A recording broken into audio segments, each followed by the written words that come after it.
The last time the Sacramento Kings made the playoffs, LeBron was talking major crap to Hibachi before free throws. KD wasn't even in the league yet, and Trae Young was in the first grade. Okay, that was in 2006. It's been 12 long years, 2 presidents later, and we've seen the Kings. They've had several different rebuild looks. However, after a 6-3 start, the Kings, to be completely honest with you, they've been shocking everybody. But should we really be surprised? The Kings, they have some talent on that squad that are up and coming, and some players that are on their last chance in the NBA, which really makes this season very interesting in Sacramento. De'Aaron Fox is looking like he just might be their franchise player, along with Marvin Bagley III. But there's more to this that makes the Kings a possible playoff team. And I'll explain this in a couple reasons, but before you come in the comments saying, damn, do you think everybody will be good? No, I don't. Everybody is not a winner, but I usually don't talk about bad teams unless I see potential. That's why I'm only talking about these teams. So thank you for all the support once again. Definitely subscribe and click that bell. Check out the channel. And now, without wasting any more time, grab that popcorn and cue that intro.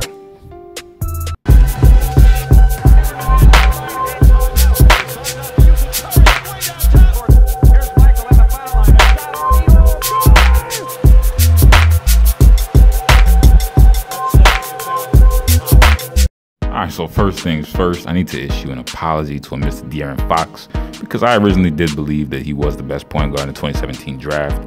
I saw him and Lonzo play in college, and Fox got him then. And after that, every time they're supposed to play, Lonzo's either hurt or sitting out. And even NBA players were saying that, he can't keep running from that action. Demarcus Cousins said that. But then again, after seeing D. Mitch and Jason Tatum play last year, they matured so quickly before my and everybody else's eyes that I forgot about the potential that, De'Aaron Fox has. There was some confusion last year with George Hill in the starting lineup as to what Sacramento would do with Fox, because they eventually dealt Hill and got back Shumpman, so that cleared things up. Now, De'Aaron Fox, he's not a pure point guard, but he is starting to show that the John Wall comparisons with him might be more accurate than we realized. He is exceptionally fast. I'm not going to lie, dude is fast, man. And explosive with underrated playmaking ability. I do think his turnovers are a little high at 3.3 a game, but let's look at his improvement from his rookie year. He had a decent 12 points per game, but he's upped it to about 19 right now, and he's increased his assists from 4.4 to 7.8. He's been increasing his production while increasing his efficiency in that offense, because he's only been playing about 5 more minutes per game than last year. And he's also increased his field goal percentage by 9%. He was shooting about 42% the year before, and now he's shooting about 50.4, which that's his shooting clip.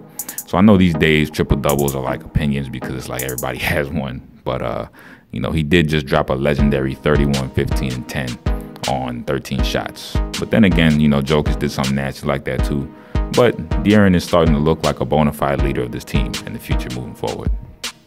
All right, so the second major reason why the Kings may make the playoffs, is that the general manager for the Kings, Vlade Divac, he is not playing. I repeat, he is not playing, okay? A couple years ago, he dealt Boogie away for Buddy Hield, the 2017 first-round pick, and a second-rounder along with Tyreek Evans and Langston Galloway.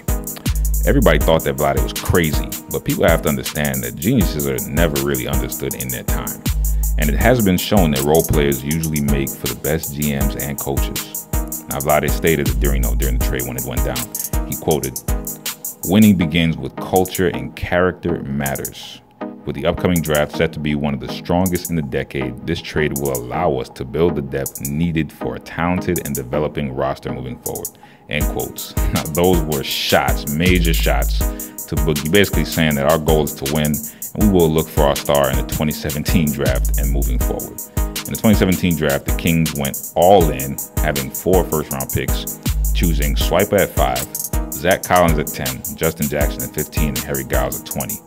Now, at least one of those 4 is already producing. Collins got traded.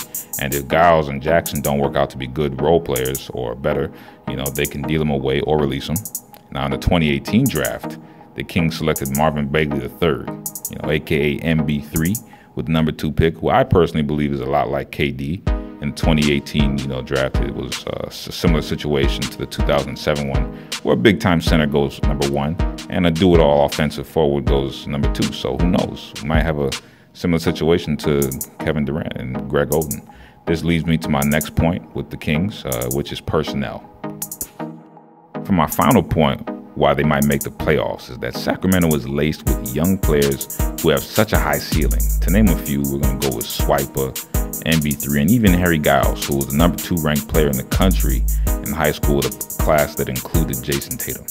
All right, not to mention a player like Buddy Hield, who can be a very effective starting two, who was averaging 19.8 points per game this year on efficient splits. And Willie Cauley-Stein, who can be an inside presence for this squad. Yogi Ferrell provides a nice spark plug off the bench, as does Frank Mason III. They have veteran leaders on this team like Costa Koufos and Zebo, but let's also remember that they have players like Ben McLemore and Iman Shumpert who are kind of on their last legs. These are players that had such high expectations for their respective abilities and their careers and just never fully lived up to them. So Sacramento is probably the last stop for them. So you know they're going to have to get it together before it's out the league.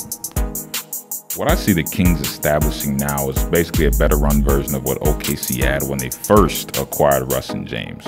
It seems like Swiper and MB3 don't have an issue playing alongside one another, and Buddy Hield doesn't need to dribble to provide spacing and offense for them. They have a defensive presence, and as well as guys on the bench who are plugged in and provide an instant spark.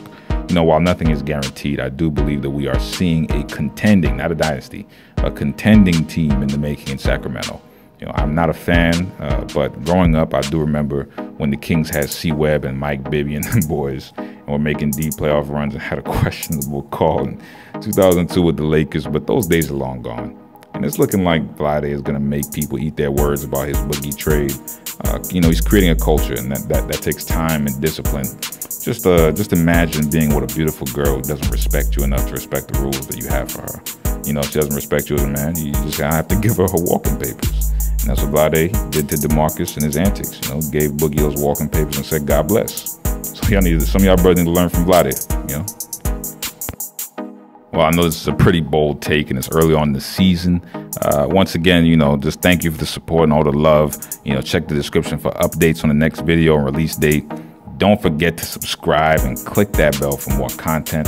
Now, if you did like this video, definitely give me a thumbs up, share the video, and help my channel grow. I always appreciate it. Thank you once again. And you already know, don't be mad at me. Be mad at yourself for being an underachiever. Play the outro.